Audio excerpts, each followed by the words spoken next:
Assalamualaikum warahmatullahi wabarakatuh. Alhamdulillahirabbil alamin. Assalatu wassalamu ala Rasulillah wa ala alihi wa ashabihi ajma'in. Asyhadu an la ilaha illallah wahdahu la syarikalah wa asyhadu anna Muhammadan abduhu wa rasuluh. Shalawatu rabbi wa salamuhu alaihi wa ala alihi wa ashabihi ajma'in, amma ba'du. Alhamdulillah, saudara-saudara sekalian, bapak-bapak, ibu-ibu, ikhwan dan akhwat yang dirahmati oleh Allah Subhanahu wa taala. Di kesempatan malam hari yang berbahagia ini kita dipertemukan oleh Allah Subhanahu wa taala kembali dalam rangka melanjutkan pengajian kita membahas kitab Al-Unsu Billahi Ta'ala yang ditulis oleh Syekh Ahmad Nasir At-Tayyar hafizahullahu ta'ala. Dan kita bersyukur kepada Allah Subhanahu wa taala tidak henti-hentinya yang telah memberikan kita taufik, memberikan kita hidayah, memberikan kita nikmat, kesempatan dan kesehatan sehingga kita bisa menambah usia kita ini, memanfaatkan usia kita ini dengan menambah ketaatan kepadanya, karena setiap harinya kita pasti mengerjakan kemaksiatan kepada Allah Subhanahu wa taala.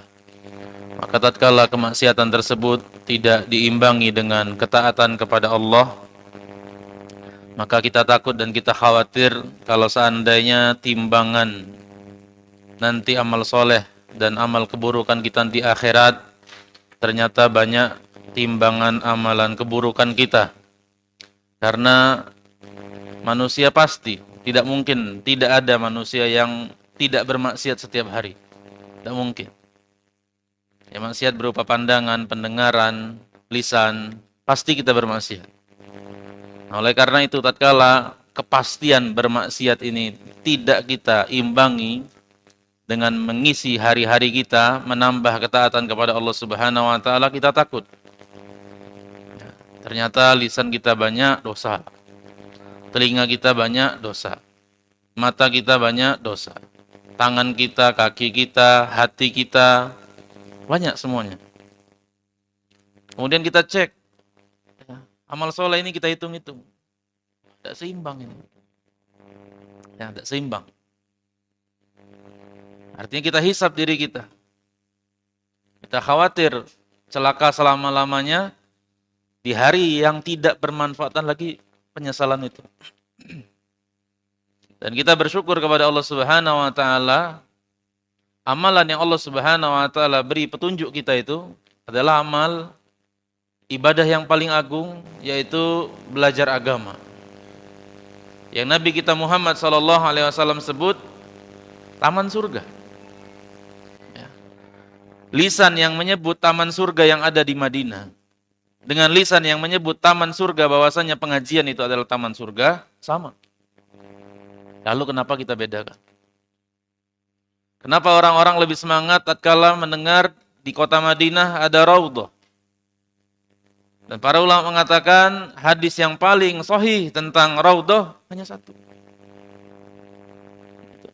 Ma min baiti wa mimbari raudhatun min riyadil jannah. Tidaklah di antara rumahku dan mimbarku kecuali adalah taman di antara taman-taman surga. Sementara majelis pengajian banyak sekali hadis menyebut tentang keutamaan taman surga ini. Sampai dalam sebuah hadis yang panjang, Nabi SAW menyebutkan para malaikat itu menaungi majelis pengajian sampai mereka bertumpuk-tumpuk. Sampai mereka ke langit. Tumpukan itu. Saking utamanya majelis pengajian. Hanya saja manusia tidak memahami hal tersebut. Manusia tidak mengerti hal tersebut dan kita beruntung Allah Subhanahu wa taala buat kita ngerti. Buat kita termotivasi untuk datang ke majelis pengajian. Dan ini juga menunjukkan terkadang manusia itu tatkala kenikmatan itu dekat dengan dia dilalaikan. Dia tatkala nikmat itu berdekatan dengan dia tidak mengerti itu nikmat. Itu kondisi kita. Oleh karena itu kita banyak-banyak bersyukur kepada Allah Subhanahu wa taala, sekaligus kita beristighfar karena banyak sekali kekurangan yang kita lakukan bersamaan dengan banyaknya nikmat Allah yang datang. Kita lanjutkan, kita kemarin sampai di pembahasan di halaman 131 tentang 6 ayat di dalam surat Al-Muzammil.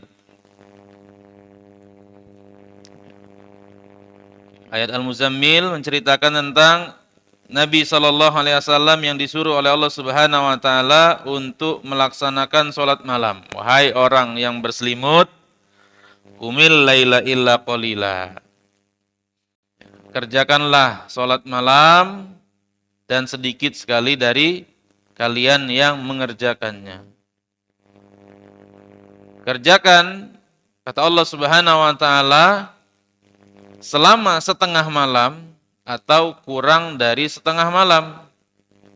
Kemudian di ayat keempat, atau tambah lebih dari setengah malam.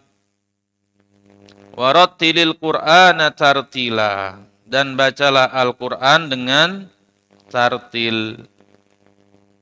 Kemarin kita sudah sebutkan asar-asar para salaf yang menyebutkan keutamaan membaca Al-Quran dengan tartil. Di antaranya ucapan Mujahid, beliau mengatakan, ahabbun nasi fil qiraah ilallah aqaluhum anhu.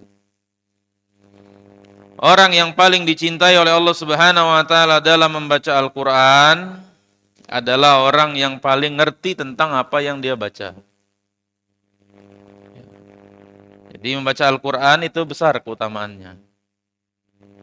Sampai Nabi SAW mengatakan,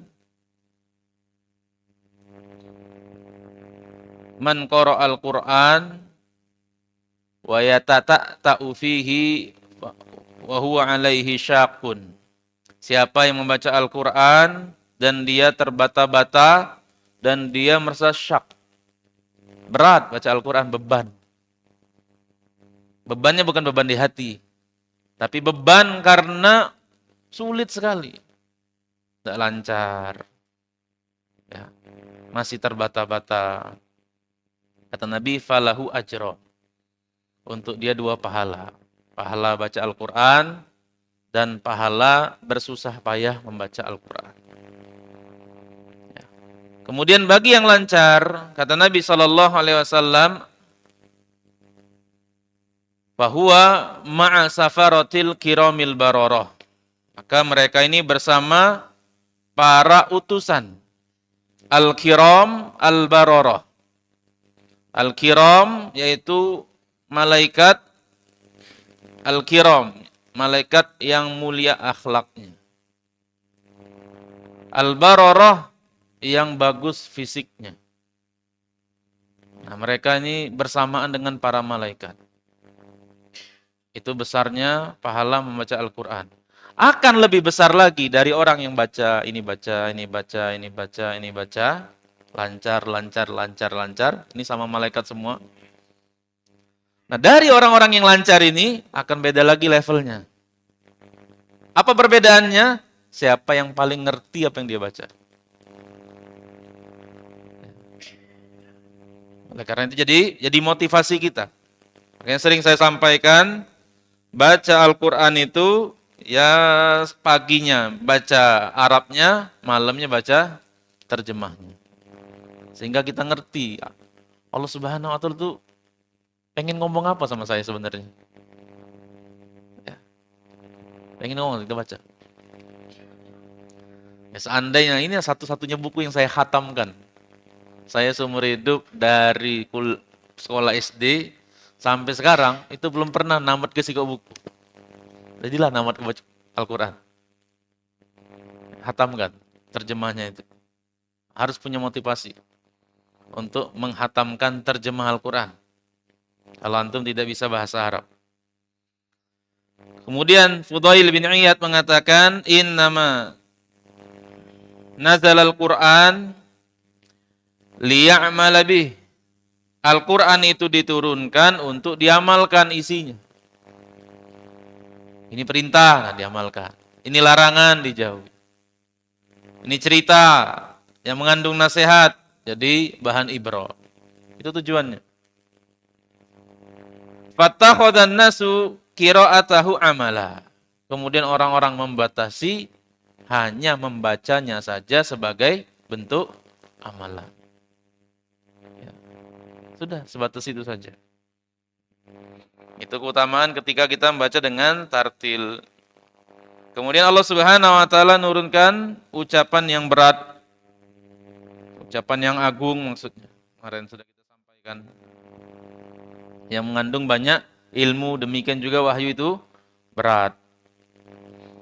Kemudian Allah sampaikan, inna nasyi'atal laili hiya asyaddu wata'an wa aqwamu qila. Sesungguhnya kegelapan malam itu lebih menancap dan lebih kuat, menancap di dalam hati. Itu kenapa kita dimotivasi untuk melaksanakan sholat malam.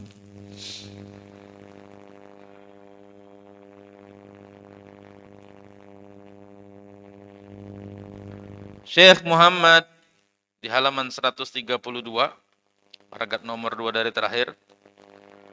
Qala Syekh Muhammad Al-Amin Asy-Shinqiti rahimahullahu taala, la yuthabbitul Qur'ana fi sadri wa la yusahhilu hifdhahu wa yuyassiru fahmahu illa al-qiyamu bihi min jawfil lail. Al-Qur'an itu tidak akan mantap, tidak akan kokoh di hati seseorang, dan seseorang tidak dimudahkan untuk menghafalkan dan memahaminya kecuali dia baca di malam hari. Jadi membaca Al-Quran di malam hari saat kita tahajud itu memiliki 3 faidah. Yang pertama, kita dimudahkan untuk menghafalkannya. Yang kedua, mengokohkan hafalan yang sudah ada. Kemudian yang ketiga, menambah pemahaman terhadap Al-Quran. Qala Syekh Muhammad Atiyah Salim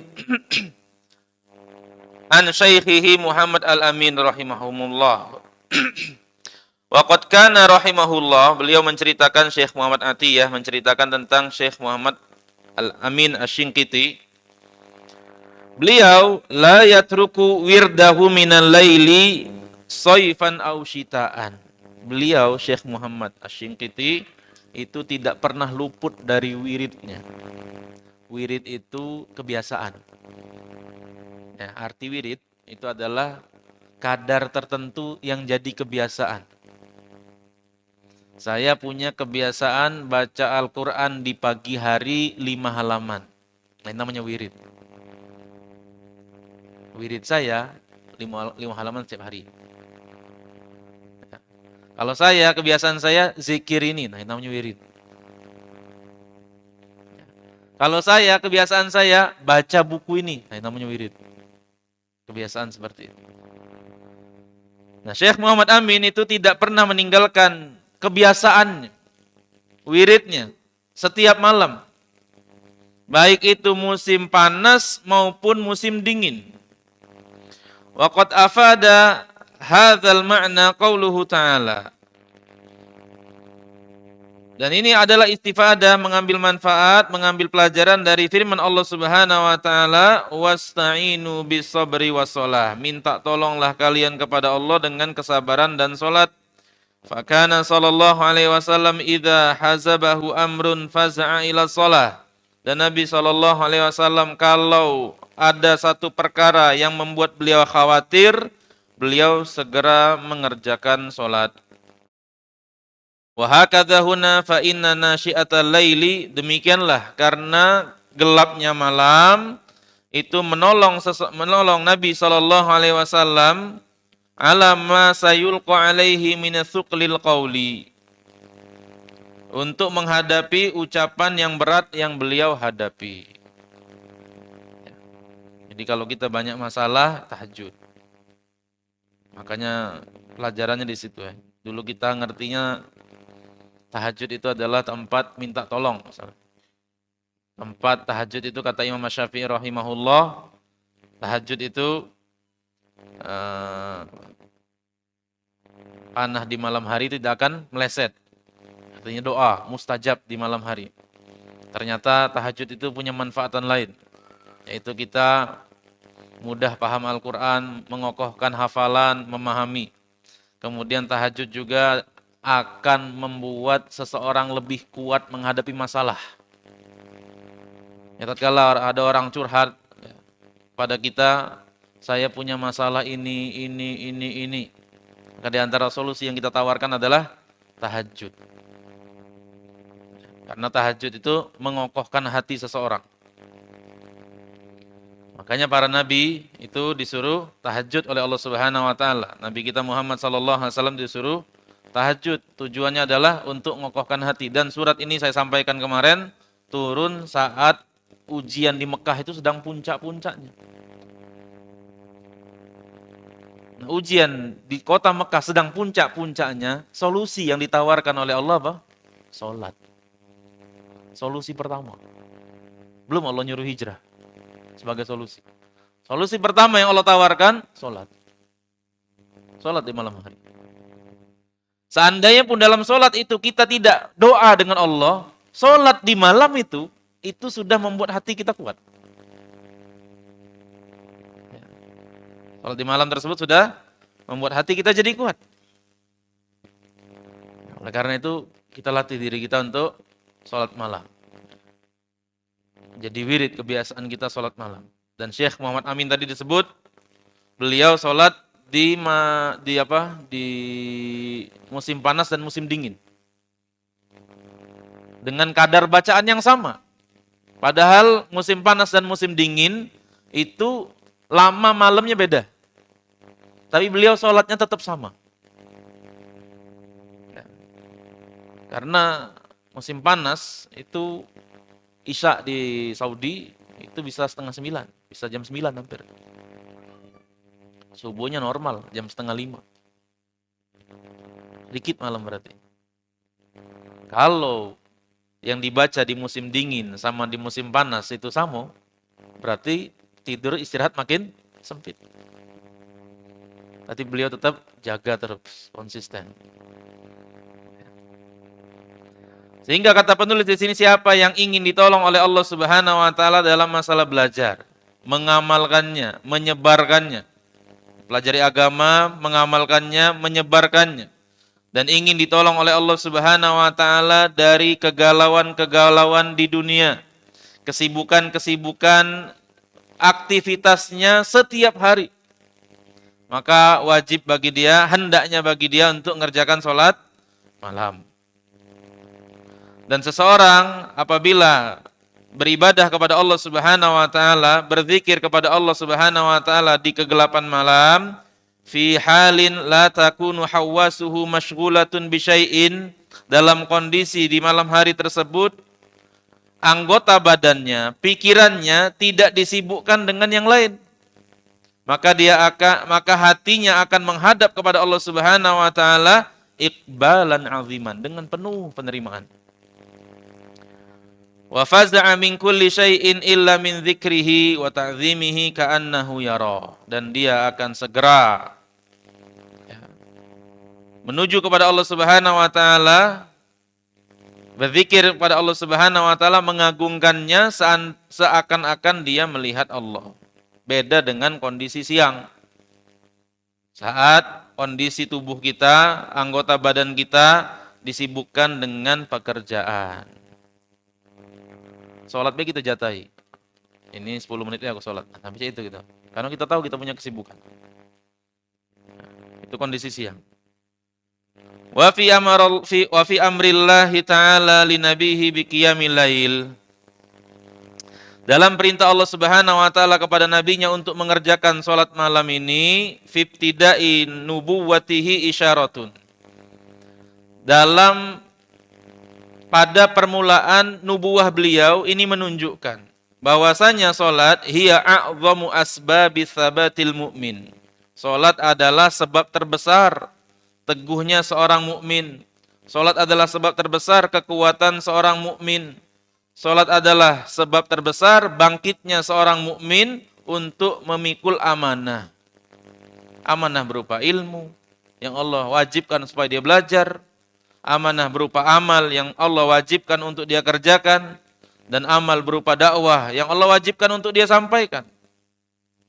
Wa tahammalul adza wal masyaq fi sabilillah, dan menjadi kekuatan untuk dia menanggung gangguan dalam belajar, beramal, dan berdakwah di jalan Allah Subhanahu wa taala. Ya, itu tentang sholat. Jadi pembahasan kemarin kita sampaikan ada 3 amalan anggota badan yang paling utama, yaitu yang pertama baca Al-Quran, kemudian yang kedua sholat. Nah, ini sudah selesai 2 hal. Nah, 2 hal sudah selesai pembahasan kita. Ini yang paling utama, amalan anggota badan, amalan zohir. Yang paling utama 3 ini. Kalau 3 ini kita lewat, nah ini bahaya. Kalau 3 amal anggota badan ini justru tidak menjadi perhatian, berarti salah. Lebih perhatiannya kepada sedekah. Bagus yang sedekah. Lebih besar perhatian dia dibanding salah satu dari 3 ini. 3 ini lewat kalau? 3 ini lewat semua. Justru yang lain ini jadi patokan amalan zohir. Sekarang amalan yang ketiga, yaitu puasa.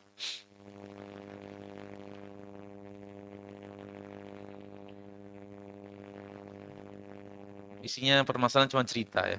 Di bab ini beliau cuma bercerita. Jadi bahwasanya kata beliau, semua amal, apapun itu, di awal mengerjakannya berat. Tatkala kita awal-awal membentuk kebiasaan, apapun itu, berat. Bangun pagi, ya berat. Kebiasaan itu. Misalnya kita terbiasa dari kecil, bebas bangunnya. Kemudian untuk memulai bangun pagi berat. Ya. Untuk memulai kita ninggalkan HP, screening time kita kurangi. Oh ini ada laporan tiap pekan dari HP kita bahwa screening time kita ini sekian jam. Dari sekian jam ini paling banyak sosmed. Ini kan yang paling tidak produktif. Berarti ini ukurannya banyak ini. Nah untuk mengubah itu berat awal-awalnya. Untuk fokus berat. Demikian juga untuk melakukan puasa. Nah, tapi tatkala dia sudah jadi kebiasaan, maka dia jadi ringan. Maka seseorang akan merasakan kenikmatan dan mendapat pertolongan oleh Allah Subhanahu wa taala. Dan kata beliau, di antara ibadah yang berat dikerjakan oleh banyak orang adalah puasa. Ya berat puasa. Siapa yang ingin Allah Subhanahu wa taala bukakan pintu yang agung ini, keutamaan yang besar ini, sehingga hilang bagi dia lelah, sakit, tatkala mengerjakan puasa, maka dia harus malah solusinya memperbanyak puasa Senin Kamis. Minta tolong kepada Allah Subhanahu wa taala, berserah diri kepada Allah, berharap kepada Allah dan berdoa agar Allah menolongnya. Kemudian dia bersabar menanggung hal tersebut dan jangan bosan sehingga Allah Subhanahu wa taala bukakan pintu untuknya. Kemudian kata beliau, aku mengenal seseorang yang dulu itu berat bagi dia puasa. Bagi dia, bagi orang tersebut, puasa adalah ibadah yang paling sulit untuk dikerjakan. Apabila dia mengerjakan puasa Ramadan, maka di awal-awalnya dia akan berpuasa dengan penuh lelah letih. Dia merasakan pusing. Iya. Ya. Siapa sini ngerasa pusing kalau puasa? Samu. Ya, ini nasihat untuk saya juga. Saya kalau puasa migrain.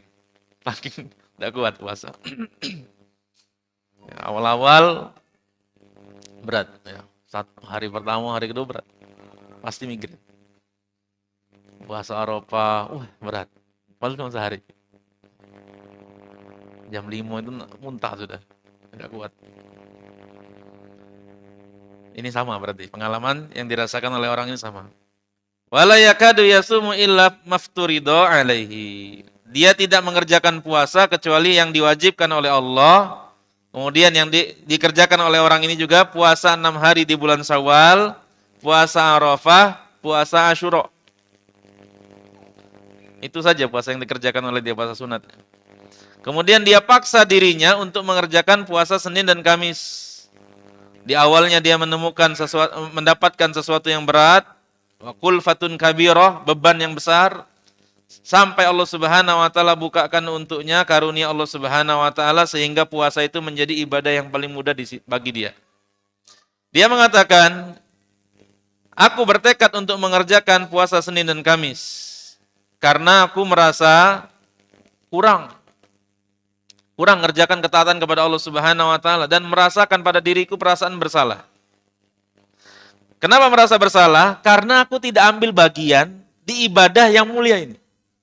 Waduh itu. Adik-adik tolong ya. Anak-anak tolong diamankan. Nah, Nabi SAW mengatakan, siapa yang berpuasa sehari di jalan Allah, maka Allah akan jauhkan wajahnya dari neraka 40 tahun. Besar kan pahalanya berarti? Ya. Dan banyak sekali tentang faidah-faidah puasa. Dia ketahui pahala-pahala yang besar tentang puasa. Sampai akhirnya dia punya tekad untuk melaksanakan puasa. Wa mahma alimtu wa qumtu minal laili ma kataballahu li. Ya, walaupun aku rajin, kata beliau, ngerjakan sholat malam. Illa anni ash'uru biqusurin kabirin wa naqsin azimin haitsu lam asum. Tapi aku merasakan kurang beribadah kepada Allah karena tidak puasa kecuali Ramadan. Puasa Syawal, Arafah, Asyura. Asyura ini bersama hari ke-9, 9 10. Dengan dia ngerasa kurang beribadah kepada Allah Subhanahu wa taala. Karena kata dia, puasa itu adalah ibadah yang paling berat menurutku. Apabila datang bulan Ramadan, maka aku akan mendapati ajidu al-ina, rasa berat di awal-awal mengerjakan puasa. Ajidu al-hamma min saumi sitta min Syawal. Aku merasakan beban mengerjakan puasa 6 hari di bulan Syawal. Demikian juga puasa hari Arafah dan Asyura. Lalu aku mulailah mengerjakan puasa di hari Senin dan hari Kamis. Awalnya aku merasakan kelaparan, tapi Allah Subhanahu wa taala memberikan kekuatan tekad di dalam hatiku, ya, sehingga aku bisa menyelesaikan puasa Senin Kamisku. Wa qad lahadtu anna min a'dhamil awaiq fi sabiq an siyam. Dulu kalau ku pikir-pikir, kenapa aku merasakan berat puasa di Senin Kamis, kata beliau, ya, yaitu karena tidak menikmati sarapan. Sama seperti kita, sebagian kita itu tidak bisa skip sarapan. Dan sarapan itu membuat kita merasa tenang dalam beraktivitas. Sebagian orang seperti itu. Nah, dia juga merasakan seperti itu. Dan tidak ngeteh pagi hari. Ya. Ngopi, duduk nyantai. Atawahamu anna yaumi sayakunu yauman syaqqan. Sehingga terbebani bagi diriku, ini hari-hari yang bakal berat. Wa inna ma atahammalu hadhil masyaq talaban li ajri wa tiba'an li sunnah. Kemudian aku tanggung, aku berusaha sabar untuk nanggung beban tersebut dalam rangka pengen dapat pahala dan mengamalkan sunnah. Akan tetapi ma'asabri ala siyami talasha. Seiring jalan bersama kesabaranku mengerjakan puasa, hilanglah beban-beban tersebut sedikit demi sedikit, alhamdulillah. Sehingga tidak sarapan di pagi hari itu jadi hal yang biasa. Tidak ngeteh, tidak makan buah, tidak makan makanan yang lain, itu jadi sesuatu yang biasa-biasa saja. Dan aku mulai menghayalkan bahwasannya kenikmatan kopi itu akan didapatkan kalau saat berbuka puasa. Kenikmatan makan malam setelah sholat maghrib itu lebih terasa nikmat. Seiring beriringnya hari, aku malah merasakan rindu kalau ngopi di azan maghrib dan makan malam setelah maghrib. Ya, barulah terasa ini sebagai lebih nikmat dibanding sarapan yang aku rasakan. Itu cerita beliau. Kemudian kata beliau, wal intiqalu daiman, kata penulis. Wal intiqalu daiman min syai'in ila syai'in syaqun wa su'bun. Berpindahnya seseorang dari kebiasaan menuju sesuatu yang tidak biasa itu berat. Akan tetapi beriringnya waktu, tarwidun nafsi, jiwa kita akan tunduk dan hawa nafsu kita pun akan nurut karena mengejar pahala yang Allah Subhanahu wa taala siapkan, lalu hal tersebut menjadi mudah. Wa mimma la syakka fihi annal insana idza awwada badanahu ala syai'in i'tada alaihi. Dan sudah menjadi sesuatu yang diketahui, kalau seseorang membiasakan sesuatu, maka dia akan menjadikan hal itu mudah. Di sini dijelaskan bahwa kata beliau menurut ilmu psikologi, dan saya tidak ngerti jelas itu, ya. Kata beliau di sini ada penelitian bahwasanya kalau seseorang itu membiasakan kebiasaan tertentu, nanti ada urat saraf di kepalanya ini yang merekam kebiasaan itu. Sehingga di jam-jam ini harus melakukan itu. Ya, belum ngopi nih. Nah, punya kebiasaannya itu. Karena terekam sudah. Demikian juga orang bermaksiat. Orang bermaksiat itu merasa aduh sudah rekaman di sarafnya. Itu jadi rutinitas, jadi kebiasaan, jadi aktivitas yang harus dilakukan. Makanya benar sabda Nabi SAW berdasarkan penelitian ini. Atau faidah yang dikatakan oleh para ulama. Ya, kata para ulama, inna min jazail ma'siyah, inna min uqubatil ma'siyah, al-ma'siyatu ba'daha. Di antara bentuk hukuman kemaksiatan adalah ketagihan melakukan maksiat berikutnya. Ya. Ternyata ada penelitiannya. Ya. Nah, oleh karena itu dibuang dulu ini. Di detox. Dibuang dulu kebiasaan-kebiasaan seperti ini. Berat memang awalnya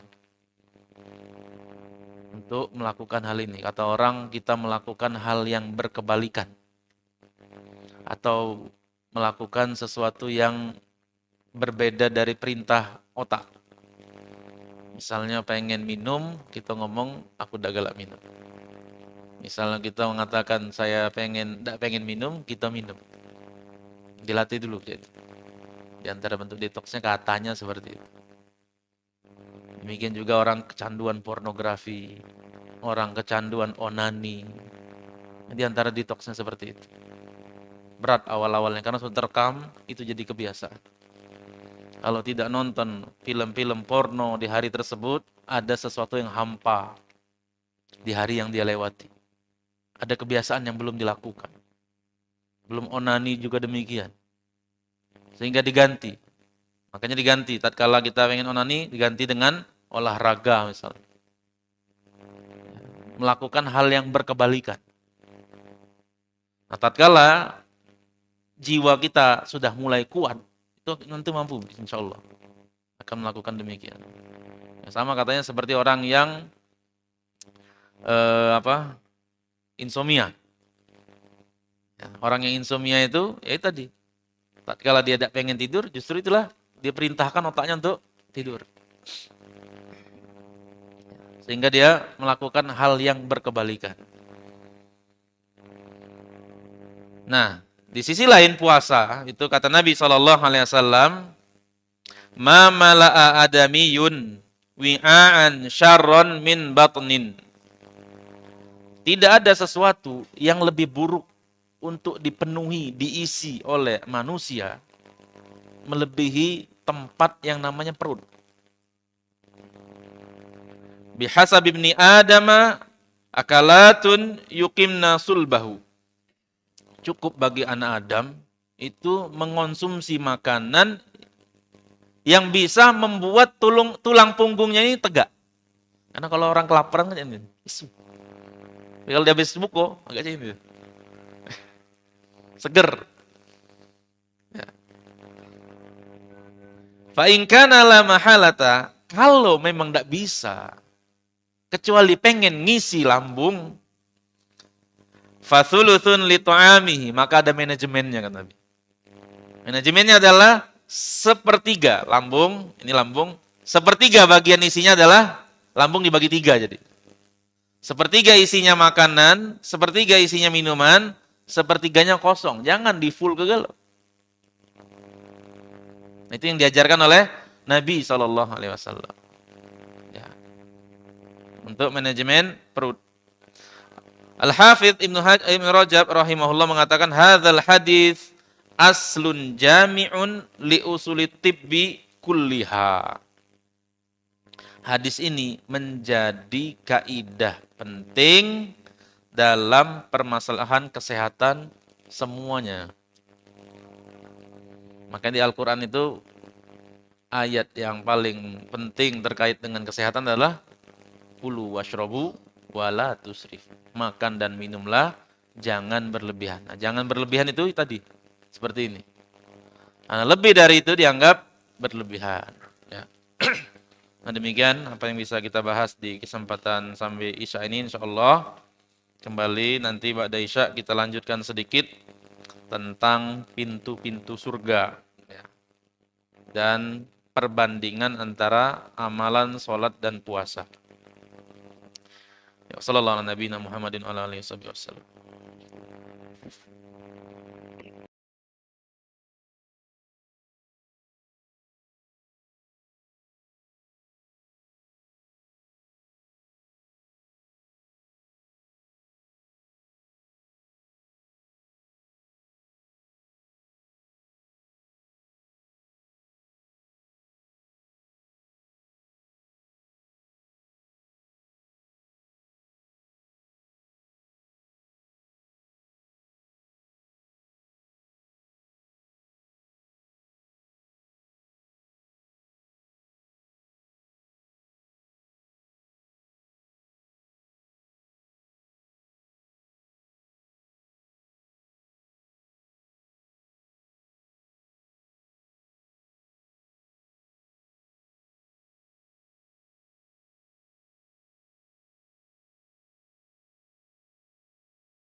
Al-Unsu Billahi Ta'ala, merasa nyaman bersama Allah Subhanahu wa taala. Itu buku ini isinya kiat-kiat agar seseorang itu nyaman bersama Allah Subhanahu wa taala. Di bab selanjutnya halaman 138. Muqaranatun baina ibadati siyami was salati. Perbandingan head to head ya, antara ibadah puasa dan ibadah salat. Sebelum masuk tentang perbandingan itu, penulis di sini membawakan sebuah hadis. Beliau mengatakan ja'alallahu ta'ala lil jannati abwaban katsirah. Allah menjadikan surga itu memiliki pintu yang banyak. Wa khassa minha babaini li ahli sholati wasiyam. Dan ada dua pintu khusus untuk orang-orang yang mengerjakan sholat dan orang-orang yang mengerjakan puasa. Di dalam hadis disebutkan pintu surga itu 8. Ini pintu yang VIP ya. Pintu-pintu yang lain banyak. Pintu yang khusus itu 8. Pintu yang punya judul. Pintu lainnya pintu biasa. Nabi SAW bersabda dari Ubadah bin Samit radhiyallahu an, anna Rasulullah SAW qala, man qala asyhadu an la ilaha illallah wahdahu la syarikalah. Siapa yang mengucapkan bersaksi tidak ada Tuhan yang benar kecuali Allah, wahdahu la syarikalah, dia esa dan tidak ada sekutu baginya, wa anna Muhammadan abduhu wa rasuluh, dia juga bersaksi bahwasanya Muhammad adalah hambanya Allah dan utusan Allah, wa anna Isa abdullahi wa bnu amatihi, dan Isa adalah hambanya Allah dan putra dari hamba perempuan Allah. Wa kalimatuhu alqaha ila Maryam wa ruhun minhu. Dan Isa adalah kalimat Allah, kun, yang dia ucapkan kepada Maryam, dan ruh dari sisi Allah. Jadi Nabi Isa itu ruh yang diberikan oleh Allah Subhanahu wa taala, ditiupkan oleh Allah Subhanahu wa taala dari kerah sini. Makanya Nabi Isa itu, Maryam itu hamilnya tidak sampai 9 bulan. Kalau kita kan 120 hari baru tiup ruh. Kalau Maryam itu pertama tiup ruh. Jadi motong 120 hari. Itu tanda kekuasaan Allah Subhanahu wa taala. Ya. Wa annal jannata haqqun, dan surga itu benar adanya. Wa annan nara haqqun, dan neraka adalah benar adanya, pasti. Makanya di antara ucapan yang keliru seseorang mengatakan tidak ada kebenaran yang pasti. Bahaya itu. Hati tobat kita kalau pernah mengucap itu. Di dunia ini tidak ada kepastian. Ya, tidak ada di alam semesta ini kebenaran yang hakiki yang pasti. Nah, dia gagal masuk hadis ini. Apa janji Allah Subhanahu wa taala tatkala tadi rangkaian tadi, adkhalahullahu min ayyi abwabil jannati thamaniyati sya'a. Maka Allah Subhanahu wa taala akan masukkan dia dari pintu mana saja yang ada di dalam surga yang 8. Yang 8 pintu surga ya, yang pintu istimewanya. Kalau pintu neraka 7. Dan ini bentuk rahmat Allah Subhanahu wa taala. Menunjukkan luasnya rahmat Allah lebih besar dibanding murkanya Allah. Nah, di antara pintu tadi, pintu-pintu surga itu ada, sini disebutkan 2 poin yang akan dibahas. Di hadis yang lain, Nabi SAW sebutkan ada beberapa pintu disebut dalam satu hadis. Ya, pintu sholat, pintu sedekah, pintu jihad, pintu ar-rayyan, ya, pintu puasa, pintu al-aiman, pintu kadhimin al-ghaidh. orang yang nahan amarah. Ada 4 pintu disebutkan oleh Nabi SAW dalam satu hadis yang satu. Kata Nabi SAW, man anfaqa zaujaini fi sabilillah nudiya min abwabil jannah ya Abdullah hadza khairun. Barang siapa yang menginfakkan hartanya di jalan Allah, man anfaqa, siapa yang menginfakkan hartanya di jalan Allah, niscaya dia akan dipanggil dari pintu-pintu surga. Wahai hamba Allah, ini adalah kebaikan. Artinya ada pintu infak, pintu sedekah. Kemudian nudiya min abwabil jannah ya Abdullah hadza khairun. Faman kana min ahli shalah, siapa yang rajin mengerjakan salat, du'iya min babis shalah, dia akan dipanggil dari pintu salat. 2. Wa man kana min ahlil jihad, siapa yang sering melakukan jihad, maka dia akan du'iya min babil jihad. 3. Wa man kana min ahli siyam, du'iya min babir rayyan, siapa yang rajin puasa, dia akan dipanggil dari pintu ar-rayyan. Rayyan itu itu hilang dahaga artinya. Wa man kana min ahli shadaqah, du'iya min babi shadaqah. Siapa yang rajin sedekah, dia akan dipanggil dari pintu sedekah. Ya. Artinya salah orang yang mengatakan kalau puasa Ramadan agak dipanggil dari pintu Rayyan. Bukan. Siapa yang rajin puasa? Yang wajib iya, sunatnya iya juga. Siapa yang rajin sholat? Yang wajib jelas, yang sunat juga. Kalau wajib saja dihitung, semua orang masuk. Ya kita masuk semua, pintu sholat, pintu puasa masuk semua kita. Ya.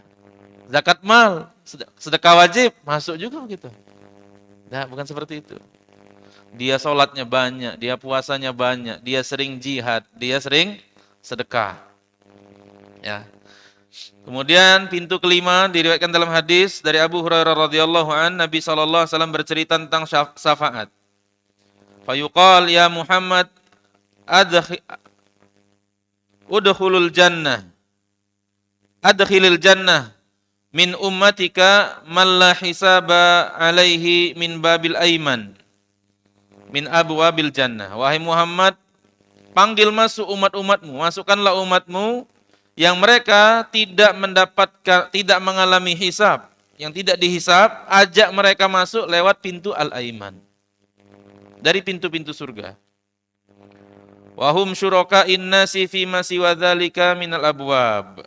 Sedangkan pintu-pintu yang lain adalah pintu surga bagi semua orang. Ini pintu kelima. Pintu keenam, Nabi sallallahu alaihi wasallam mengatakan inna lillahi baban fil jannah la yadkhuluhu illa man afa an madlimihi.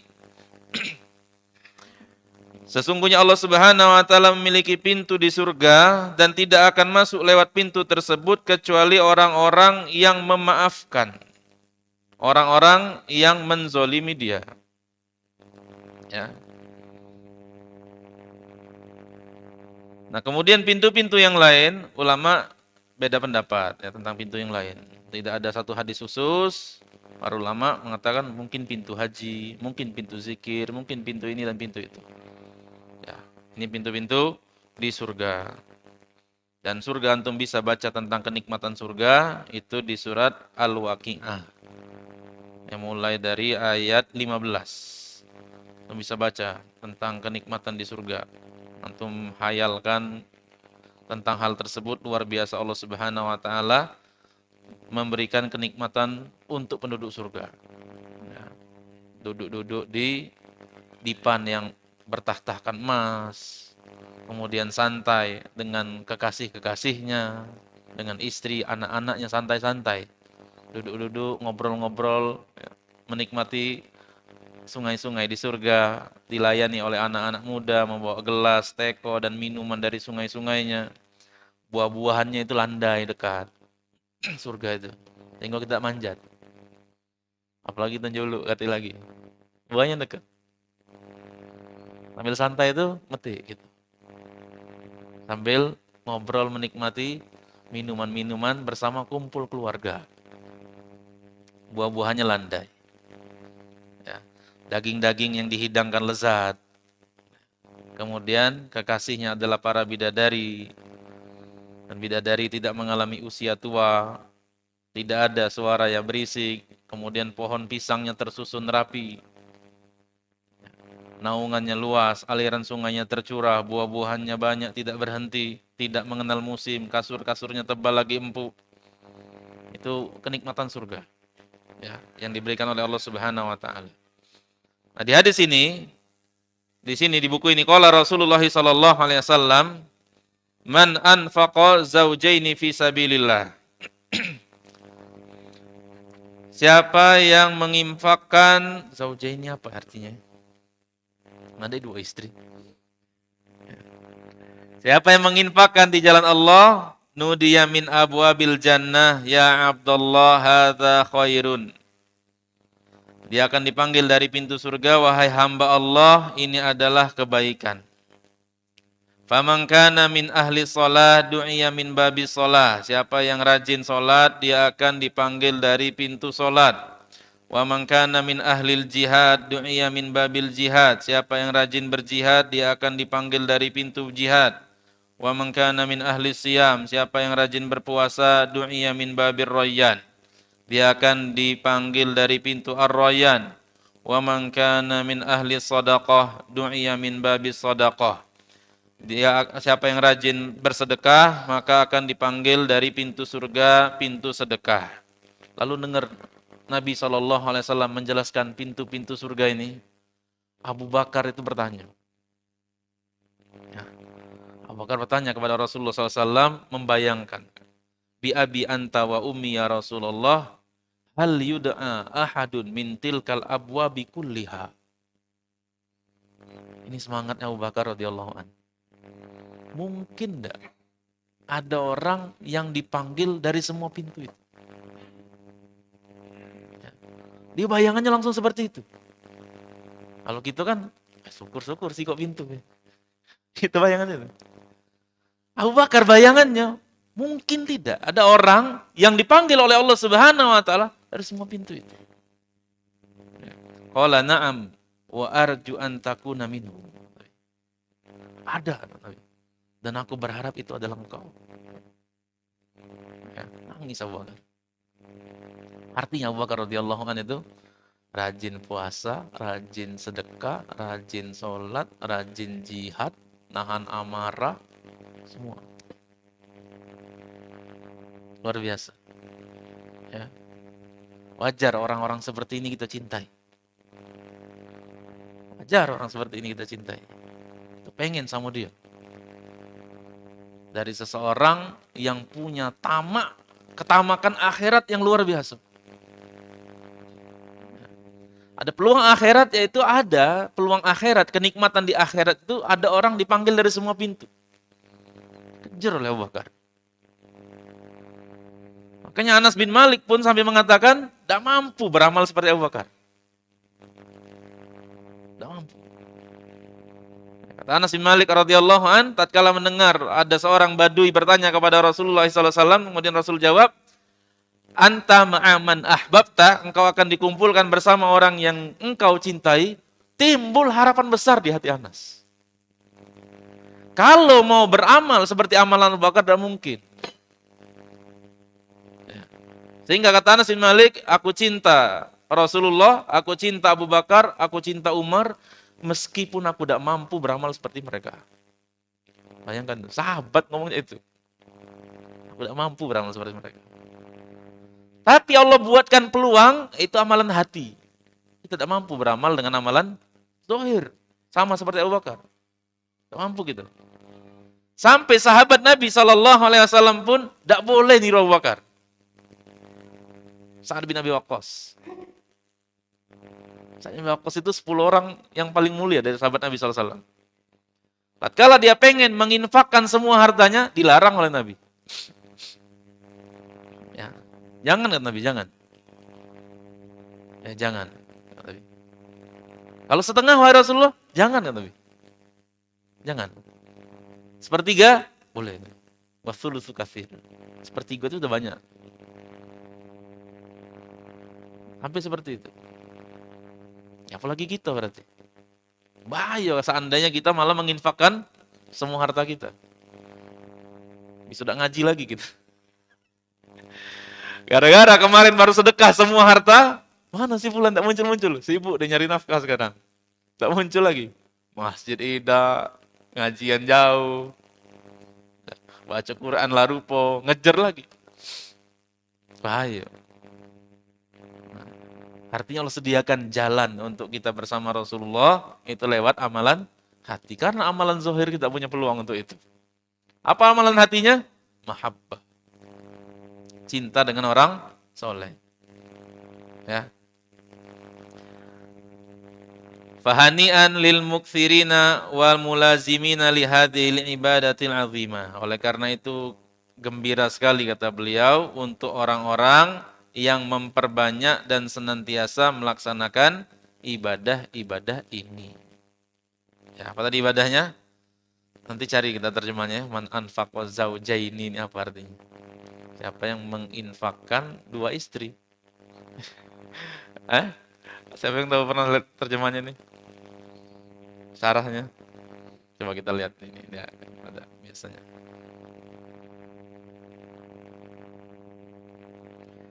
Man anfaqa.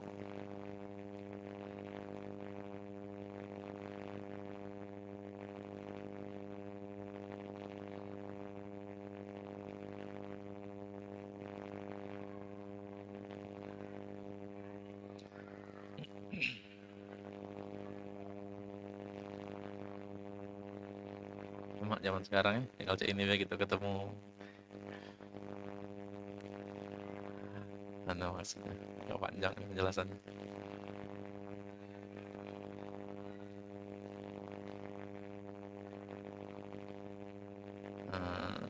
Bentar. Oh, wa fi hadzal hadits yahki Abu Hurairah anna Nabiy sallallahu alaihi wasallam akhbara anna man tasaddaqa bi adadil itsnaini min ayyi syai'in. Di hadis ini Nabi sallallahu alaihi wasallam mengabarkan siapapun yang bersedekah dengan jumlah berpasangan apapun bentuknya, kana sinfaini au mutasyabihaini, yaitu barang yang kualitasnya dua pasangan yang kualitasnya sama. Kabarokot seperti dua sapi atau dua dirham, ya, atau dua pakaian. Yahtamilu an yuradu bihi al-infaqo marrotan ba'dal ukhra. Maksudnya adalah seorang sedekah lagi, besok sedekah lagi. Ya. Ja'ilan infaq adatan. Dia jadikan infak itu kebiasaan. Itu maksudnya. Ya, berpasangan saja, bukan dua istri. Demikian mungkin apa yang bisa kita kaji pada kesempatan malam hari ini. Mudah-mudahan bermanfaat.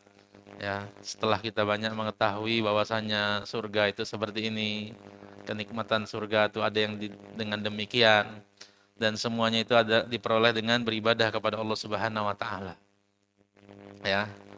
Itu makin membuat kita semangat. Membuat kita semangat tentang kenikmatan yang dijanjikan oleh Allah Subhanahu wa taala. Karena tatkala informasi-informasi tentang kenikmatan surga, betapa nikmatnya surga, bagaimana janji Allah Subhanahu wa taala di akhirat, kita itu ibadah ngeraba. Aku nak ngapus sebenarnya sholat ini. Ya. Aku nak ngapus sedekah ini sebenarnya. Apa yang aku dapatkan nanti di akhirat? Kan ngeraba-raba itu. Dan bagi orang yang ibadahnya ngeraba-raba seperti ini, mudah deh hilang keyakinan. Ya. Kan tidak punya informasi tentang itu. Tapi beda dengan orang yang dia tahu, kemudian diulang-ulang, nancep di hatinya, dia pengen cita-cita tentang itu. Sampai Abu Bakar tadi nanya tentang itu, aduh itu, bisa orang seperti itu. Itu muncul harapan. Ya, itulah gunanya kita belajar. Oleh karena itu, sayang di antara tipuan iblis, seseorang itu ditipu oleh iblis, dia tidak mau belajar agama, karena takut banyak tahu. Oke, aku banyak tahu banyak yang dilarang. Oh, itu jebakan iblis. Ternyata setelah dia tahu, dia makin termotivasi untuk taat. Ya.